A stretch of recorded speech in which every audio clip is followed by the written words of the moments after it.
Welcome to Magic Pillow.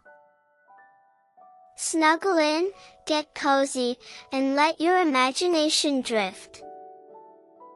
Tonight's story is The Moon Librarian and the Jar of Stars. Close your eyes and take a deep, slow breath in and out.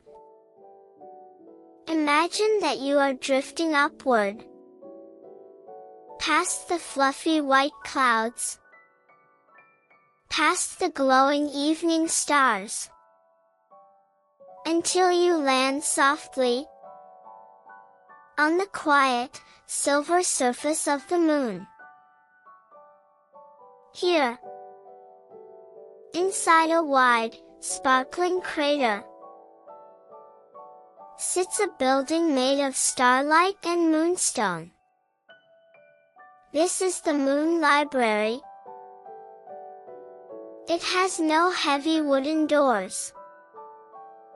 Instead, it has curtains made of shimmering aurora light that wave gently in the silent breeze of space. Inside, the walls are lined with shelves that reach up toward the glass ceiling. But you won't find any paper books here. On every shelf, there are jars. Thousands of glass jars. Some are as small as a thimble, and some are as big as a pumpkin. Inside the jars, dreams are swirling. They look like colorful mist, or dancing glitter, or tiny, glowing butterflies waiting to be set free. And there, standing behind a desk made of solid pearl, is the Moon Librarian. He wears a long cloak the color of the midnight sky, and his eyes are as kind as a warm hug. He is waiting, because down on Earth, the sun has set, and the first visitors are about to arrive.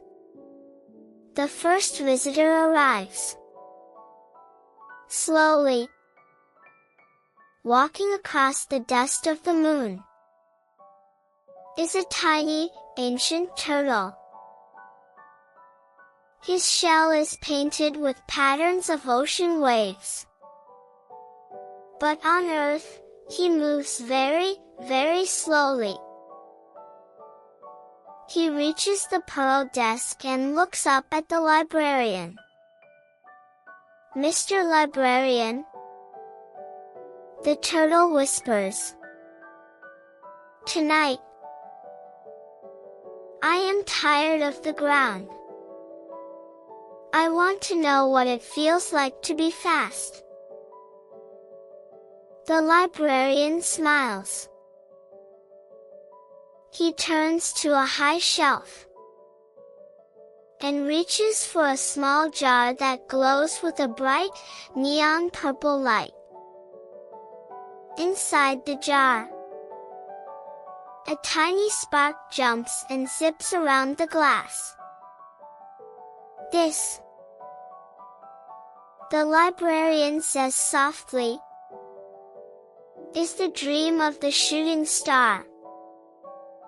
He unscrews the lid, and a soft pop echoes through the library. The purple mist swirls around the turtle, smelling like fresh rain and cold air. The turtle's eyes grow heavy. He tucks his head into his shell. And suddenly, in his mind, he is no longer on the ground. He is flying through the galaxy, faster than the wind. zipping past planets and dancing through rings of ice. He is fast. He is free. And he is finally fast asleep. The library grows quiet again, until a tiny buzz fills the air. A golden honeybee flies through the aurora curtains. Her wings are tired from a long day of visiting thousands of flowers. She lands softly on the librarian's sleeve. "Mr. Librarian," she sighs. "The world is so loud. And I am so busy. May I have a dream of quiet?" The librarian nods kindly. He walks to a quiet corner of the library, where the jars are filled with a soft, pale pink mist. He picks up a jar that feels as warm as a sunbeam. "This," he whispers, "is the dream of the velvet flower." As he opens the jar, the scent of wild lavender and sweet honey fills the room. The bee closes her tiny eyes. She dreams of a flower as big as a house, with petals as soft as silk blankets. There are no motors, no birds chirping, just the gentle rhythm of the moon's heartbeat. She curls up into a small, fuzzy ball, and sinks deep into the softness. The library is silent once more. Suddenly, the librarian hears a strange sound. Pop! Fizz! One of the jars on the lowest shelf has tipped over. A bright, golden mist begins to leak out, dancing across the floor like a sun puppy. "Oh dear!" the librarian murmurs, adjusting his glasses. A daydream has escaped. Daydreams are different. They are full of running, jumping, and shouting. They belong in the bright morning sun, not in the quiet moon library. The golden mist zigzags through the air, knocking into the other jars. It glows with the light of 1,000 summer afternoons. The librarian tries to catch it with a silver net. But the daydream is too quick. It wants to play. It swirls around the pearl desk, making the quiet stars outside flicker with excitement. "If I don't catch it soon," the librarian whispers, "the animals will wake up before their dreams are finished." He reaches for a special jar, one filled with heavy, blue sleep sand. The chase is on. Just then, the aurora curtains part. A small red fox trots in. But he isn't sleepy at all. His tail is wagging, and his ears are twitching. The escaping daydream sees him and pounces.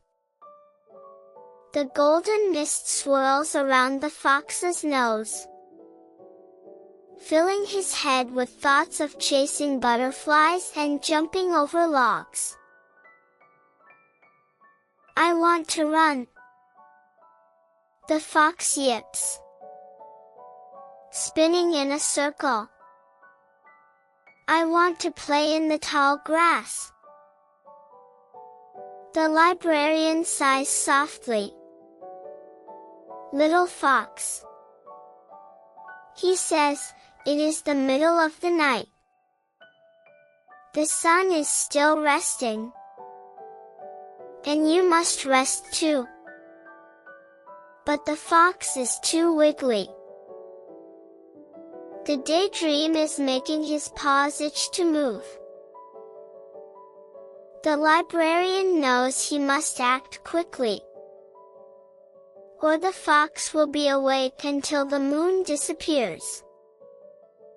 He looks at his shelves, searching for the heaviest, deepest, quietest dream of all. Stopwatch equals 0.5. He finds a jar tucked away in the shadows. A jar that is dark, deep blue, and perfectly still.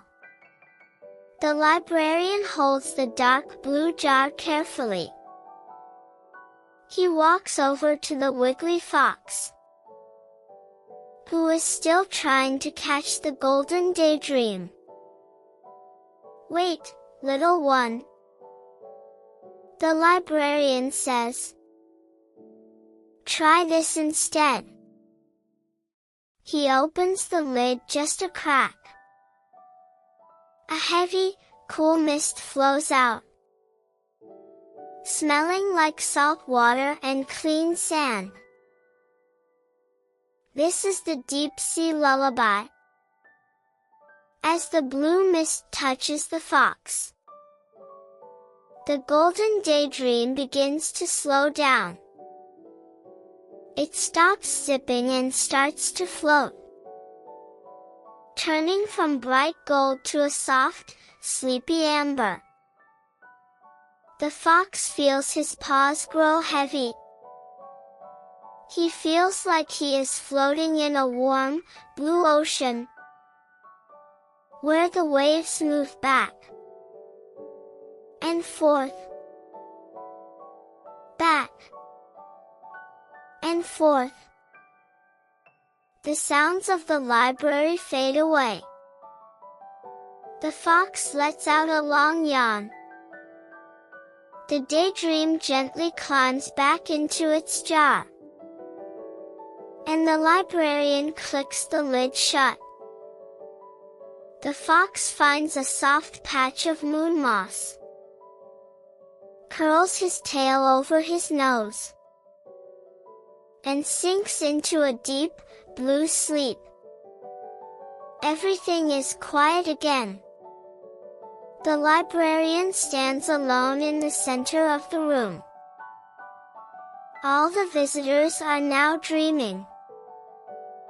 He walks slowly through the aisles, checking each jar one last time. He taps a jar of marshmallow clouds to keep it fluffy, and adjusts a jar of raindrop music so it stays soft.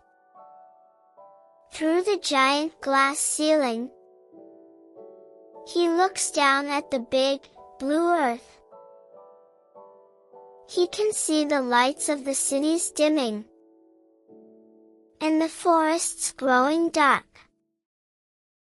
Millions of children are beginning to dream. He picks up a tiny silver feather and brushes a bit of moon dust off his desk. The library is a place of peace. There are no worries here. There are no loud noises. There is only the soft glow of the jars, and the gentle breathing of the sleeping animals. The librarian feels a little bit sleepy himself. He stretches his arms wide and watches as the stars outside begin to fade. The night is almost over, but there is still one more thing to do. He reaches for a very special, empty jar. Break time equals 0. 5s / awaiting for the most important dream of the night. The librarian reaches for the very last jar on his desk. It is crystal clear and empty, waiting for a new story to fill it. He looks straight through the glass ceiling, all the way down to where you are right now. And this one, he whispers, is for you. He blows a tiny puff of silver stardust into the jar. Inside, it begins to glow with your favorite color.